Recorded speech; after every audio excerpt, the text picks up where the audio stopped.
My sister-in-law, who was like a sister to me, passed away. Thank you, I whispered to her, who lay in the casket with a gentle smile.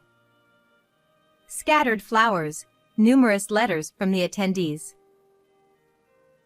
Suddenly, a few photographs caught my eye. And in that moment... What? I froze. The scene before me was impossible. What was there wasn't a gesture of mourning but pure malice. Who could have done this, and for what reason? Amidst the mourners quietly weeping, I instinctively glanced around. Then, I locked eyes with someone. A person stood there, arms crossed, smirking. In that instant, something my sister-in-law once said flashed through my mind. If anything ever happens to me. Without thinking, I dashed out of the funeral hall. The story goes back a little further. I am a 33-year-old housewife living with my husband David, whom I married 5 years ago, in a rented apartment in the suburbs. We have no children. Both David and I love children and have always wanted to have them, but I have never been pregnant.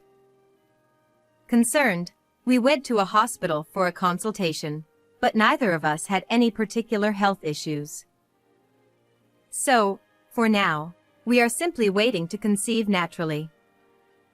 There are times when I feel down about it, but overall, my married life with David is quite fulfilling.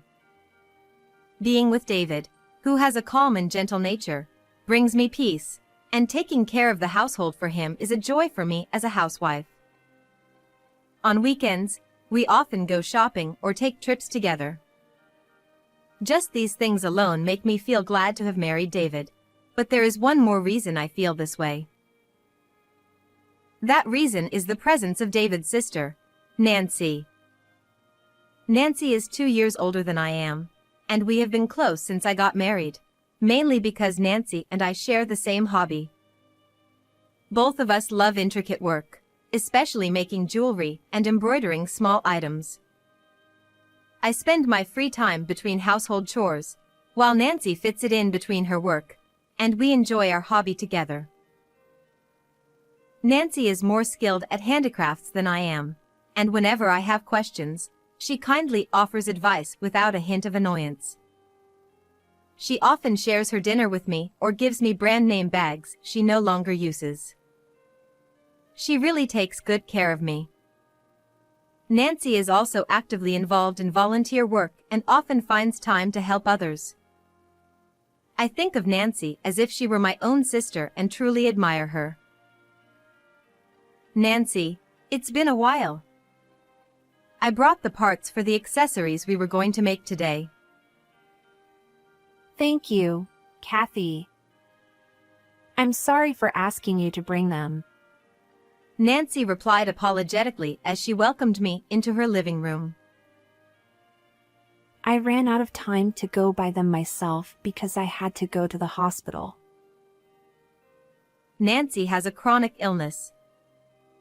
Although we wouldn't notice it in her daily life, it's thanks to her regular checkups and medication. Don't worry about it, I replied, spreading the parts out on the table. The accessory we were going to make today would be particularly special for Nancy. It was something she would wear at her own wedding. A tiara adorned with pearls and beads. She had shown me the design sketch, and it was already stunning. I couldn't wait to see the real thing. Nancy currently has a fiancé, and their wedding is about 6 months away. I had been introduced to him before. He is quite handsome and also an elite graduate from a prestigious university. However, he is neither arrogant nor boastful, but rather humble and gentlemanly. I think he is a perfect match for Nancy, who is a person of such great character. As we were excitedly working together, the doorbell rang, signaling a visitor. Nancy immediately got up from her seat, Just a moment. glancing at the intercom monitor. But then she let out a displeased, Oh no. and reluctantly headed toward the entrance. I continued with the work, assuming it was probably a salesman. A short while later, I heard the footsteps of several people walking noisily down the hallway. The living room door opened, and there stood my father-in-law. Oh, Kathy, isn't it? It's been quite a while. For a daughter-in-law, you sure don't show your face often. Must be nice to have such a carefree life. He sneered as soon as he saw me, frowning. Hey, Dad, what are you doing here? Don't tell me you're here to ask for money again. I'm not lending you anything anymore. And of course, neither is David. It seemed he had let himself in without permission. Nancy interjected sharply as she hurried back into the living room, clearly having followed him in. Since our marriage, David and I had only met my in-laws a few times, despite them living nearby. In reality, we were practically estranged from them. The reason was that they were greedy and extravagant, constantly pestering their children for money. That's cold, coming from family. Aren't you marrying some high-flying elite from a big corporation? Then lending me a little money wouldn't hurt, would it? Oh, I know. Hey, Kathy. He continued, his voice suddenly turning syrupy sweet. You'll lend me some money, won't you? I don't know when I'll be able to pay it back, but it's okay, right? After all, you're the daughter-in-law, so you should be filial. Well, that's... I stammered, caught off guard by his request directed at me. Before I could say anything more, Nancy stepped in. Stop it! Don't drag Kathy into this mess. Now, please, just leave already. She said firmly, grabbing her father's shoulder and forcibly pushing him back towards the entrance. The front door slammed shut with a loud bang, and Nancy immediately returned. I'm sorry for having such a troublesome parent. She apologized, looking sad and bowing her head. Nancy, there's nothing for you to apologize for. I'm not bothered at all. Come on, let's get back to our work, okay? I said cheerfully, trying to lift the mood. Finally, a smile returned to Nancy's face. Having such difficult parents brings a lot of hardship to their children. Despite this incident, Nancy's tiara was slowly coming together. We were just one step away from completing it, but that step was never to be taken. Because Nancy suddenly passed away. It was just 1 month before the wedding. I didn't fully understand the details, not being knowledgeable about medicine, but it seems a seizure, one of the symptoms of her chronic illness, had occurred, and she wasn't able to manage it. Normally, when she had a seizure, she could calm it down by taking her medication, but that time, it seemed she didn't have the medication she always carried with her. When I heard of Nancy's death, I couldn't quite feel sadness. It was all so sudden that I couldn't fully grasp the situation. Slowly, however, the reality began to sink in, and I found myself overwhelmed with grief, unable to hold back my tears. But I couldn't just remain sad. We had to prepare for the funeral. David, being her younger brother, was set to be the chief mourner. Ordinarily, it would be the spouse or the parents who would take on this role, but Nancy had not yet registered her marriage, and her parents were completely unhelpful, only talking about the life insurance money. I couldn't help but question their sanity, considering how they could only discuss money when their own daughter had just passed away. I even found myself wondering if they had somehow wanted Nancy gone for the insurance payout. That's how appalling their behavior was. Despite some trouble, many people who had admired Nancy during her lifetime attended the funeral. Nancy had been loved by so many.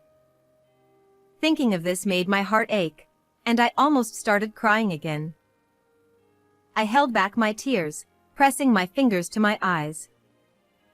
I knew that constantly mourning would not bring Nancy peace. As I was thinking that, Kevin, Nancy's fiancé, who had red eyes from crying, approached me. Kathy, it's been a while. I never thought we would end up having a funeral instead of a wedding. He said, his voice filled with exhaustion and pain. I'm truly sorry for your loss. I know it's difficult, but please try not to let it get to you too much. At least make sure to eat and sleep properly. Kevin responded in a barely audible voice. Yes. And then collapsed into a nearby chair. Try not to let it get to you too much. I realized I wasn't one to talk. To find closure, I decided to open the coffin one last time and say a final goodbye to Nancy. I felt certain that Nancy would want me to do so. Nancy, lying in the coffin, looked as if she were simply sleeping. Nancy, thank you for everything. I whispered and was about to close the coffin when I noticed something placed next to her face. A photo? We had placed a few mementos in the coffin so Nancy could take them with her to heaven, but I didn't remember placing any photos. Curious, I discreetly picked it up. The moment I saw the photographs, I gasped in shock, letting out a small cry. Quickly, I covered my mouth. The pictures showed Kevin entering a hotel with a woman I didn't recognize. My mind raced with questions. Who put these here? Why? Were these photos even real? With these doubts swirling in my mind, I cautiously glanced at Kevin. Noticing my gaze, Kevin flashed a brief smirk. The expression, so out of character from his earlier grief-stricken demeanor, was chilling. His eyes were fixed on the photos in my hand. Seeing his expression, I realized that Kevin had placed these photos in the coffin. He must have intended to burn them along with Nancy's body, to destroy the evidence. Or perhaps it was to torment Nancy, or whoever found them. What is this? What are you trying to do? I demanded, moving toward Kevin, unable to contain myself. Kevin chuckled softly. You found them, huh? What can I say? It's exactly what it looks like. That woman, she claimed to have a quiet hobby like handicrafts, but she wasn't quiet at all. She even dared to defy me, an elite with a good face. Of course, I decided to go for a kind, younger, and more obedient girl. His words made my blood run cold. Well, no way. So, because of that, Nancy became a nuisance to you, and... I stammered. Kevin smiled brightly and said, I wonder why she didn't have her medication with her right when a seizure happened. At that, I couldn't help but scream. People around us turned, startled, and gathered in confusion. This man, he did something to Nancy. I pointed at Kevin, my finger trembling uncontrollably. Kevin responded with a calm expression. What are you talking about, Kathy? Are you feeling a little tired? I have my car here today. I could drive you home. He offered nonchalantly, grabbing my arm. I instinctively shook off his hand and dashed out of the funeral hall. I could hear Kevin calling after me, but I ignored him and kept running. I was scared of him, but there was another reason I ran. I remembered something Nancy had said to me before she died. If anything happens to me, check under the closet. At the time, I thought it was just a joke, but now I realized it was an urgent message from Nancy. Nancy's house wasn't far away. I grabbed my heels in my left hand to make it easier to run and dialed my phone with the other. I called the police. I couldn't let someone like him roam free. He needed to face the proper consequences.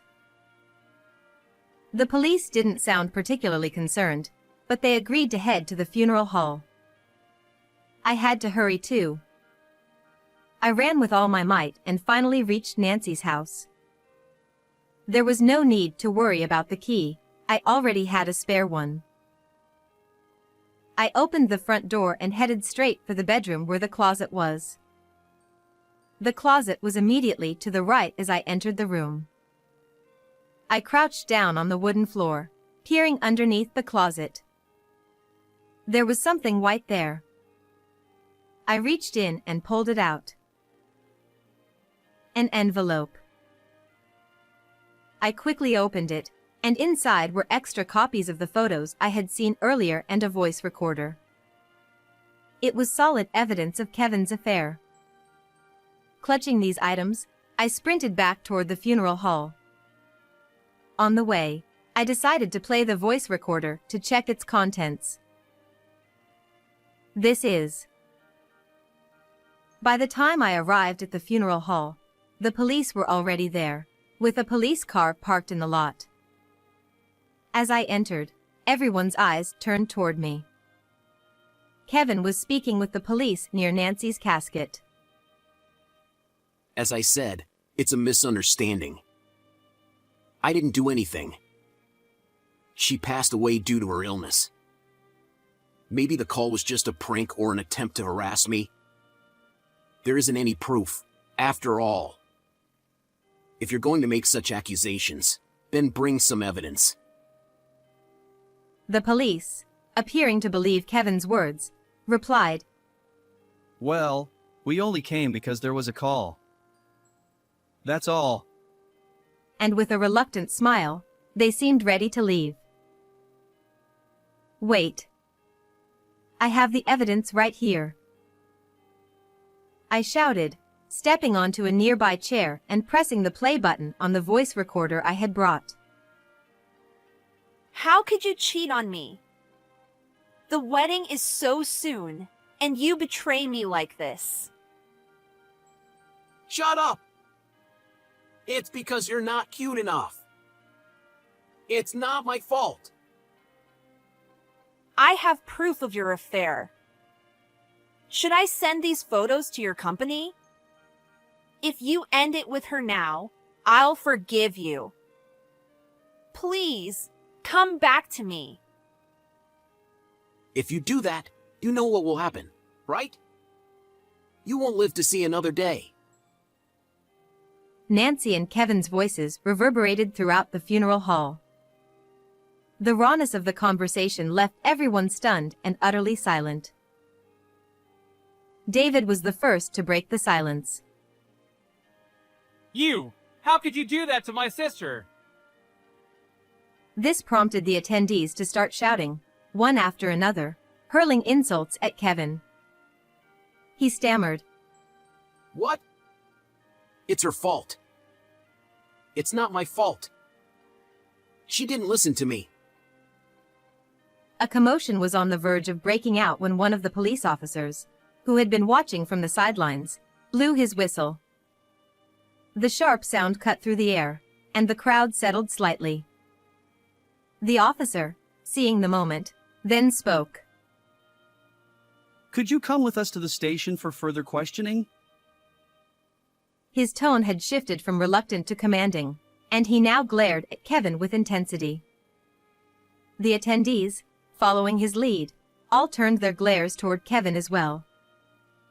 Realizing he couldn't escape, Kevin muttered in frustration, Damn it! his shoulders slumping in defeat. Sometime later, Kevin was arrested. Even after being taken into custody, Kevin stubbornly refused to admit his guilt, but in the end, he couldn't escape the police's relentless questioning. As I was informed by the officers, when Nancy had her seizure, it was because Kevin, who was with her, snatched her medication and threw it away. How could someone do something so cruel? I don't want to think of him as a human being. I wish he would stay behind bars forever, but he'll probably be out in a few years. To protect me from any possible retaliation once Kevin is released, David decided to request a transfer, and we moved far away. This incident also led us to completely sever ties with his awful parents, who cared only about money, even after their own daughter died. I don't think we'll ever see them again. At first, moving to a new place where I knew no one was challenging, but now I've made new friends who share my love for crafts, and I'm enjoying my new life. And there was another piece of good news. I found out that a new life is growing inside me. We don't know the gender yet, but the name is already decided. Whether it's a boy or a girl, we'll name them Tracy, a name similar to Nancy's, whom I admire so much. I'm sure Nancy must have felt deep regret to be betrayed by the one she loved and have her life end halfway through. So I have resolved to live my life fully, for both of us. That is my vow. How did you like this story? Don't forget to subscribe to the channel. See you in the next video.